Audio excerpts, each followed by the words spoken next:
Hi friend, तो आप कैसे हैं।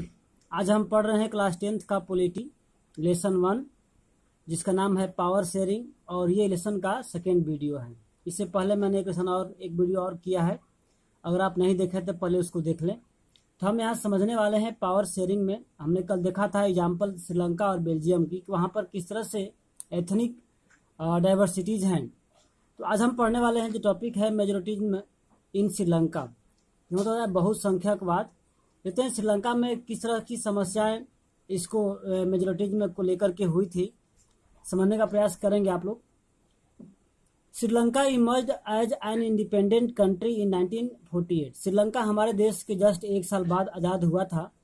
The leaders of the Sinhala committee sought to secure dominance over government by virtue of their majority. जैसा कि हमने कल पढ़ा था कि वहाँ पर 74% जो है शिमला बोलने वाले लैंग्वेज के लोग थे और तमिल बोलने वाले 18% लोग थे। तो वहाँ पर क्या हुआ कि 1948 में आज़ादी के बाद वहाँ पर मेजोरिटी के अकॉर्डिंग गवर्नमेंट बना, और as a result the democratically elected government adopted a series of majoritarian, यानी कि वहाँ पर परिणाम स्वरूप वहाँ के डेमोक्रेटली चुनाव हुआ, और चुनाव के बाद जिसकी मेजोरिटी हुई उसकी सरकार बनी। तो यहाँ पर फाइनली आप जानते हैं कि 74% जो शिमला स्पीकर लोग थे उनकी सरकार बनी, उस पर मेसी बनी।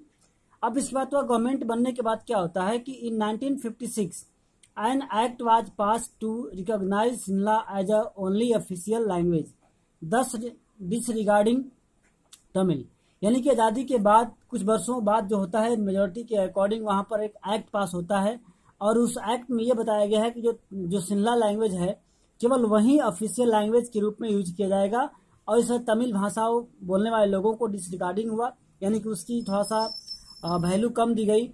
The government followed preferential policy that favoured Shimla applicants for university positions and government job.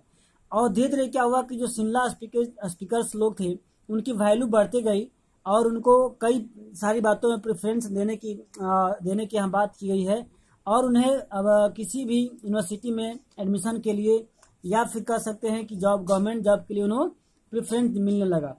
और new constitution stated that the state shall protect and foster Buddhism. और धीरे धीरे क्या हुआ संविधान में चेंजेस आते गए, और उसमें उनको शिमला लैंग्वेज बोलने वाले लोगों को और बुद्धिज्म को थोड़ा सा उसमें प्रोटेक्ट या प्रेफरेंस मिलना स्टार्ट हो गया। ठीक है, देखते हैं कि all the government measures coming one after another gradually increased the feeling of alienation among the Sri Lankan Tamils, यानी कि धीरे धीरे जो सरकार की जो रवैया थी, जो वर्क था, वो एक तरह से कह सकते हैं कि श्रीलंकन जो बोलने वाले लैंग्वेज थे उनके अकॉर्डिंग जो है वो मतलब इग्नोर करते गया।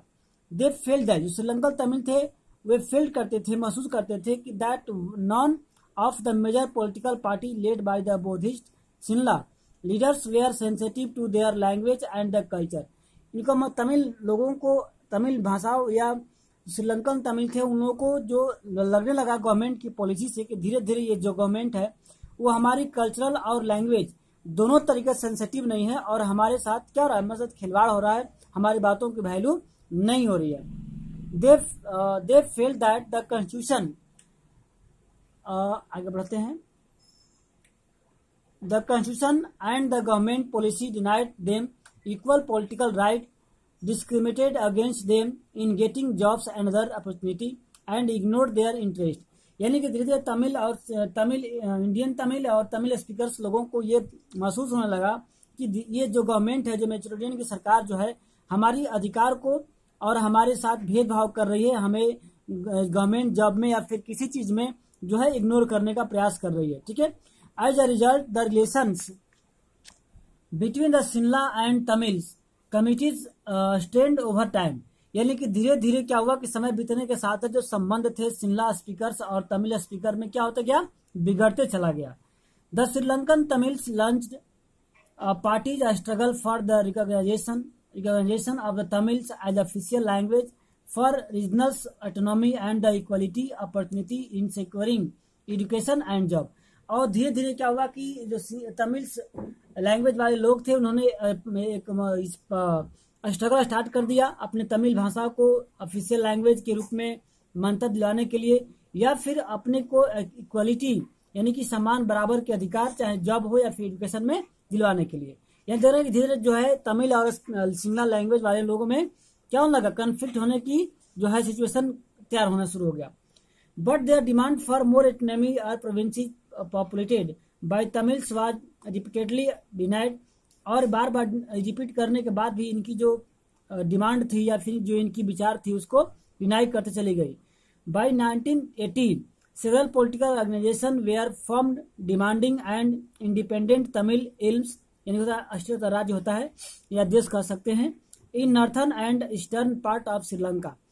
ये धीरे धीरे वहां पर जो पॉलिटिकल पार्टी थी वो डिमांड करने लगी कि हमारी जो लैंग्वेज के अकॉर्डिंग हमारे मतलब श्रीलंका को 2 भागों में डिवाइड कर दीजिए, हम लोग अलग रहेंगे, तमिल जो स्टेट है जो तमिल भाषा बोलने वाले लोग हैं वो अलग ही रहेंगे। ऐसा डिमांड होना वहां पर स्टार्ट हो गया।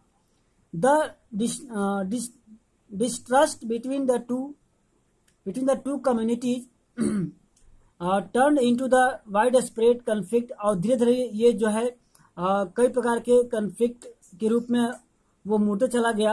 It soon turned into the civil war, और ये इतना बढ़ा कि धीरे धीरे क्या हो गया, गृह युद्ध या सिविल वार स्टार्ट हो गया। As a result thousands of people of both communities have been killed. देख रहे हैं कि यहाँ पर उसी चीज को लेकर के दोनों साइड के लोगों लगभग हजारों लोगों की जाने गई। Many family were forced to leave the country as refugee and many more lost their livelihood।